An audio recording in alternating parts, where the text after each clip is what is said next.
एक ऐसा केस जिसके बारे में कहा जाता है कि इसे कभी भी गूगल पर सर्च ना करें। एक ऐसा केस जिसमें मुजरिम को सजा तो हुई लेकिन उसे दोबारा से रिहा कर दिया गया। एक ऐसा केस जिसने पूरे देश को हिला कर रख दिया। एक ऐसा केस जहां पे कब्र को खोदकर मुर्दे का दोबारा से पोस्टमार्टम किया गया।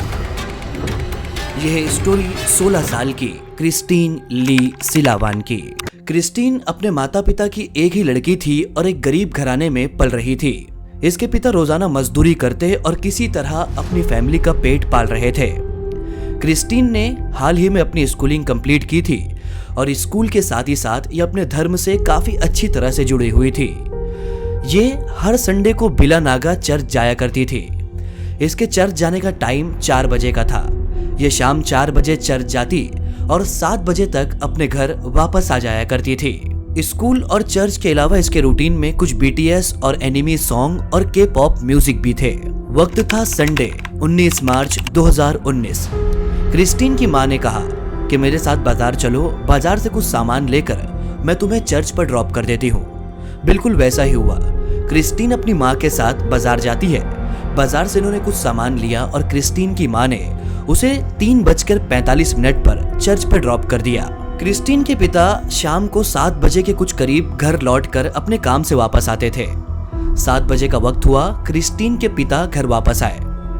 जब उन्होंने क्रिस्टीन को घर पर नहीं देखा तो उन्होंने उसकी माँ से पूछा कि क्रिस्टीन अब तक घर नहीं आई। माँ ने कहा कि वो चर्च गई हुई है और 7 बजे का टाइम तो नॉर्मल उसका ही होता है, जो टाइम वो चर्च से वापस आती है। 7:30 बजा। पिता ने वापस से पूछा कि क्रिस्टीन अब तक घर क्यों नहीं आई। उसकी माँ ने कहा कि हो सकता है कुछ वक्त गुजर गया हो या कोई काम में लगी हो, क्योंकि क्रिस्टीन अक्सर चर्च में साफ सफाई और लोगों की खिदमत किया करती थी। तो माँ ने कहा कि हो सकता है वो चर्च के कुछ काम कर रही हो जिसकी वजह से उसे लेट हो गया हो। इसके बाद 8 बजा। माता पिता दोनों को भी क्रिस्टीन की फिक्र सताने लगी। वो लोग चर्च गए। वहां पर उन्होंने देखा कि चर्च के अंदर क्रिस्टीन नहीं है। उन लोगों ने आस पास जाकर लोगों से घरों में पूछा कि क्या क्रिस्टीन को उन्होंने कहीं जाते हुए देखा या क्रिस्टीन उनके घर पर आई। तो सारे पड़ोसियों ने इस बात से मना किया कि उन्होंने क्रिस्टीन को नहीं देखा और ना ही क्रिस्टीन उनके घर पर है। जब उसके माता पिता और पड़ोसियों को क्रिस्टीन नहीं मिली तो ये लोग लोकल पुलिस स्टेशन जाते हैं। वहां जाकर पुलिस को इन्फॉर्म करते हैं कि उनकी बेटी 4 बजे से घर गई है और तकरीबन 8 साढ़े 8 बज चुके हैं और अब तक वो घर नहीं आई। पुलिस क्रिस्टीन के माता पिता और पड़ोसियों के साथ क्रिस्टीन को उसी गांव और चर्च के करीब में तलाश करती है। क्रिस्टीन कहीं भी नहीं मिलती है। रात गुजर जाती है, क्रिस्टीन का कोई पता नहीं चलता। वक्त आता है 20 मार्च 2019। सुबह के वक्त में पुलिस स्टेशन में कॉल आती है कि मेरे खेत में एक लाश पड़ी हुई है। पुलिस जैसे ही ये सुनती है वो उस जगह पर जाकर देखती है तो वहां पर एक 16 से 18 साल की लड़की की लाश जमीन पर पड़ी हुई थी। इस लड़की के बदन पर कपड़े नहीं थे। इसने ब्लू जीन्स पहनी हुई थी और ये जीन्स उसके घुटने तक थी, यानी कि लड़की के बदन पर सिर्फ एक ही कपड़ा था। लड़की को काफी बुरी तरह से मारा गया था। इसके चेहरे की पहचान नहीं हो पा रही थी। पुलिस क्रिस्टीन के माता पिता को फोन करती है और उसे उस इंसिडेंट यानी उस जगह पर बुलाया जाता है। क्रिस्टीन के माता पिता जब उस जगह पर पहुंचते हैं तो वो लाश को देखकर काफी हैरान होते हैं, क्योंकि लाश के चेहरे को इतनी बुरी तरह से काटा गया था जैसे कोई पिज्जा स्लाइस को काटता है। वहां पर पहुंचने के बाद वो समझ नहीं पाते कि ये उनकी बेटी की ही लाश है या नहीं, लेकिन इसके बाद उसके कपड़े और उसके आधे कटे हुए चेहरे से उसे पहचान लेते हैं कि ये उनकी बेटी ही है। एम्बुलेंस को बुलाया जाता है। क्रिस्टीन को हॉस्पिटल ले जाया जाता है जहां पर उसका पोस्टमार्टम होता है। पोस्टमार्टम रिपोर्ट में यह बताया जाता है कि क्रिस्टीन के चेहरे पर एसिड डाला गया, उसके चेहरे को कट किया गया, साथ ही साथ उसके प्राइवेट पार्ट्स पर कुछ शार्प ऑब्जेक्ट को इंसर्ट किया गया था। प्रॉब्लम तब हुई जब लोगों को यह पता चला कि ये पोस्टमार्टम रिपोर्ट जो पुलिस ने रिलीज करी है ये फॉल्स है, यानी नकली बताई गई है, क्योंकि इस पोस्टमार्टम रिपोर्ट में ये नहीं बताया गया कि क्रिस्टीन के साथ रेप हुआ था। जी हाँ, पुलिस ने रेप का केस लोगों से छुपा कर रखा। जैसे ही लोगों को यह पता चलता है उस शहर में प्रोटेस्ट शुरू हो जाते हैं। प्रोटेस्ट इतने ज्यादा होते हैं कि पुलिस स्टेशन से पुलिस का निकलना मुहाल हो चुका था।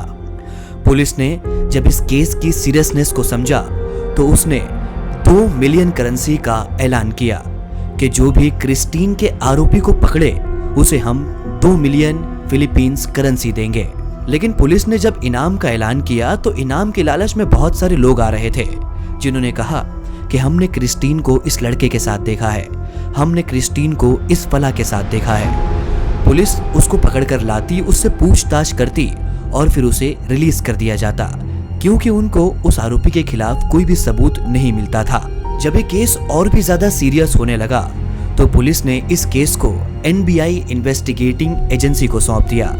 ये एजेंसी सबसे पहले जाकर उस चर्च में जांच पड़ताल करती है। लॉगबुक में क्रिस्टीन का एंट्री और एग्जिट टाइम लिखा हुआ था। 3:45 पर क्रिस्टीन का एंट्री टाइम था और एग्जिट टाइम था 6:15। NBI को एक सबूत और हाथ लगता है। उन्हें क्रिस्टीन की एक CCTV फुटेज मिलती है और ये वो आखिरी फुटेज थी जहां पर क्रिस्टीन को एक लड़के के साथ देखा गया था। क्रिस्टीन को जिस तरह से मारा गया था, पुलिस को एक ऐसे ही केस के बारे में और रिकॉर्ड मिलता है। इस व्यक्ति का नाम योनास था, जिसने एक लड़की को बिल्कुल इसी तरह से मारा था। पुलिस इसे पकड़कर इन्वेस्टिगेट करती है, इसे पूछताछ की जाती है। इससे ये पता चलता है कि हाल ही में ये जेल से छूट कर आया है, लेकिन इसने ये क्राइम नहीं किया, क्योंकि जिस जगह पर ये काम करता था उसके बॉस से जब इसके बारे में पूछा गया तो उसने बताया कि उस रात ये मेरे साथ ही था। CCTV फुटेज देखी जाती है और पता चलता है कि योनास ने ये क्राइम नहीं किया और फिर उसे रिहा कर दिया जाता है। इन्वेस्टिगेटिंग एजेंसी ने क्रिस्टीन के पेरेंट्स से पूछताछ की। पेरेंट्स ने बताया कि वो K-pop म्यूजिक ज्यादा सुना करती थी और ज्यादा टाइम वो अपने मोबाइल में ही बिताया करती थी। जब उसके मोबाइल को चेक किया गया तो पता चला कि जॉन नाम का एक लड़का है जिससे वो काफी वक्त से बात कर रही थी और अब उससे उसका ब्रेकअप हो चुका है, यानी कि वो क्रिस्टीन का एक्स बॉयफ्रेंड था। फिर क्या था, पुलिस ने जॉन को अरेस्ट किया। अरेस्ट करने के बाद पुलिस स्टेशन में उसकी अच्छी तरह से खातिरदारी की गई और पुलिस ने जॉन को ही सस्पेक्ट बना दिया, यानी कि पुलिस ने जॉन को ही क्रिस्टीन का आरोपी घोषित कर दिया गया। जॉन को कोर्ट ले जाया गया और कोर्ट ने जॉन को सजा सुना दी। जॉन के पेरेंट्स ने 9 ऐसे लोगों को पेश किया जो इस बात की विटनेस थे कि जॉन उस रात घर में ही था। पुलिस ने किसी की भी नहीं सुनी, क्योंकि उनके ऊपर कंटिन्यू प्रेशर बना हुआ था। लोग काफी ही प्रोटेस्ट कर रहे थे। पुलिस ने अपने सर से यह प्रेशर हटाने के लिए जॉन को जेल में डाल दिया और इस केस को क्लोज कर दिया। जॉन के पेरेंट्स ने और भी स्ट्रॉन्ग डिसीजन लिया। वो हायर कोर्ट्स तक गए। वहां पर उन्होंने ये प्रूव किया कि जॉन इस केस में इन्वॉल्व नहीं है। वक्त आया 2 अप्रैल 2019 का। क्रिस्टीन की बॉडी को दोबारा से कब्र से निकाला गया। कब्र से निकालने के बाद उसका दोबारा से पोस्टमार्टम किया गया। अब की बार पोस्टमार्टम में जो रिपोर्ट आई वो काफी ही दहला देने वाली थी। इस पोस्टमार्टम रिपोर्ट में ये बताया गया कि क्रिस्टीन के रिप्रोडक्टिव ऑर्गन को एक शार्प नाइफ से 20 मर्तबा डैमेज किया गया है। इसके बाद पोस्टमार्टम रिपोर्ट में एक काफी खतरनाक खुलासा ये भी हुआ कि एक खतरनाक एसिड को उसके सर को बीच में से फाड़कर इसके अंदर डाला गया है ताकि क्रिस्टीन के फेस को कोई पहचान न सके। जब ये रिपोर्ट लोगों तक पहुंची तो और भी ज्यादा एक्सट्रीम प्रोटेस्ट होने लगे। पुलिस इस बात से काफी परेशान हो गई। 21 अप्रैल 2019 लापू-लापू शहर के एक छोटी सी दुकान में एक चोरी होती है। इस चोरी में दुकानदार चोर को रंगे हाथ पकड़ लेता है। पकड़ने के बाद पुलिस को बुलाया जाता है और पुलिस इसे अरेस्ट करके पुलिस स्टेशन ले जाती है। जब पुलिस स्टेशन इस चोर की कुछ अच्छी तरह से मरम्मत कर रही थी, इस चोर ने कहा कि मैंने क्रिस्टीन का मर्डर किया है। जी हाँ, यहाँ से स्टोरी पूरी फ्लिप हो जाती है। उस चोर ने कहा कि मैंने क्रिस्टीन को मारा है। अब आपको लेके चलते हैं फरवरी 2019 में। ये वो वक्त था जब क्रिस्टीन का हाल ही में जॉन के साथ ब्रेकअप हुआ था। क्रिस्टीन इस वक्त काफी ही डिप्रेशन में चल रही थी। वो अपनी फेसबुक प्रोफाइल को ओपन करती है। उसे वहां पर एक नोटिफिकेशन दिखता है। नोटिफिकेशन में फ्रेंड रिक्वेस्ट होती है। नेम था CJ डियाज। वो फ्रेंड रिक्वेस्ट को जैसे ही एक्सेप्ट करती है, वो देखती है कि एक लड़का काफी खूबसूरत सा है जिसका इनबॉक्स में काफी मैसेज आया हुआ है। वो इस लड़के से जनरल कन्वर्सेशन करने लगती है। ये कन्वर्सेशन आगे बढ़ते रहती है। इन दोनों को आपस में मोहब्बत हो जाती है। ये सोचते हैं कि क्यों ना एक जगह पर मुलाकात की जाए। क्रिस्टीन भी यही चाहती थी कि वो CJ डियाज को देखे। क्योंकि ये रोजाना एक दूसरे को अपनी फोटोज सेंड करते थे और अब इनके बीच लगाव बढ़ने लगा था। क्रिस्टीन सीजे डियाज से कहती है कि मैं संडे को चर्च जाती हूँ, क्यों ना हम चर्च के बाहर मुलाकात करें। डियाज कहता है कि ठीक है, मैं 4 बजे के बाद चर्च पहुंचता हूँ, तुम मुझसे वहीं पर मुलाकात करो। 9 मार्च 2019 संडे का दिन।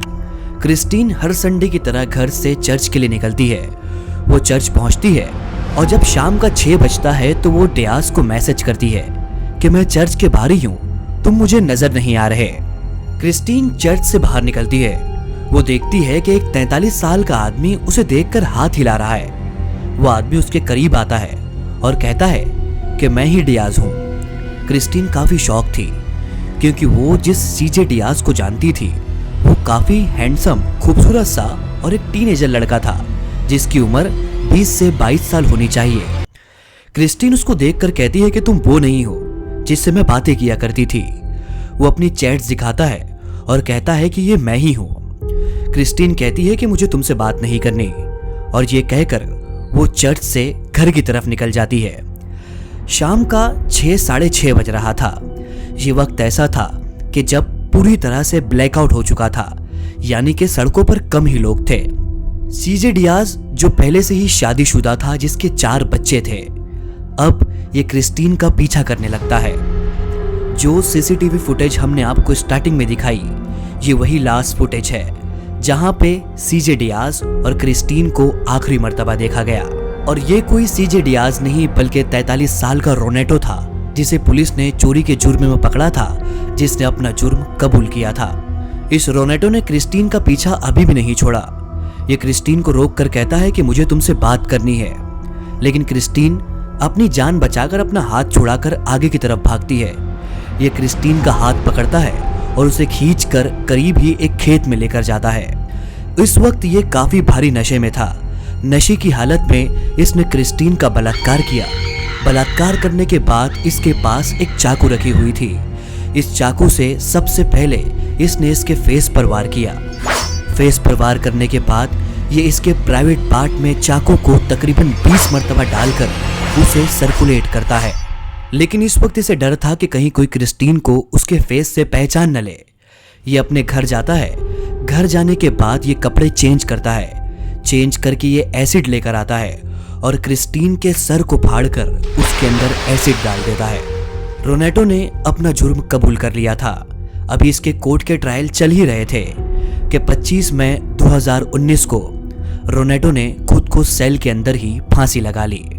फिलीपींस में अभी भी ये सवाल बना है, क्या रोनेटो ने खुद फांसी लगाई या पुलिस ने जानबूझकर इसे मार दिया। दोस्तों, ये थी आज की हमारी द फैक्ट अनजिपर्स की वीडियो। और इस वीडियो से हमको ये सीख मिलती है कि कभी भी कोई अननोन पर्सन जिसे हम बिल्कुल ही ना जानते हो, उसके साथ बहुत ही ज्यादा घुल मिलकर अपनी सारी चीजें शेयर ना करें। और एक ऐसा आदमी जिसे आप कभी ना जानते हो, उससे मिलने से पहले थोड़ा सा जरूर सोचें, क्या वो कहीं आपकी जान का दुश्मन ना बन जाए। तो दोस्तों, ये थी द फैक्ट अनजिपर्स की आज की हमारी वीडियो और उम्मीद करते हैं वीडियो आपको हर बार की तरह पसंद आई होगी।